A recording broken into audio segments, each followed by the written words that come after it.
Azlan, खुश आमदीद।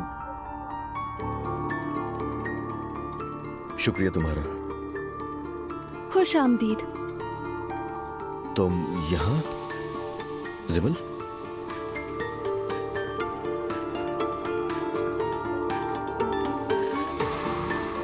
तुमने बताया नहीं उरूज? मुझे बताने का मौका ही नहीं मिला।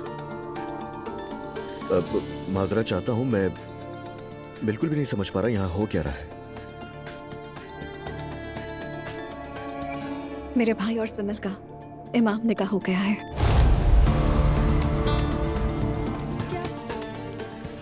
सिमल, क्या किया ये तुमने? हाँ, तुम पागल हो क्या? वो आदमी शादीशुदा है। वो तलाक दे देंगे। उसकी बीवी घर छोड़कर चली गई है। मेरी बात सुनो, तुम्हें फौरन घर वापस जाना होगा। तुम्हारी मॉम को पता है इस बारे में? तुम कौन होते हो मुझे कहने वाले? मेरे भाई हो या बाप? आराम से बात करो। तुम खुद तो रूस से शादी करने के लिए बेताब थे और अब मुझे नसीहत कर रहे हो। अगर तुम में अकल होती तो तुम मेरी आपा से तलाक ना लेते। Mind your business. सिमल,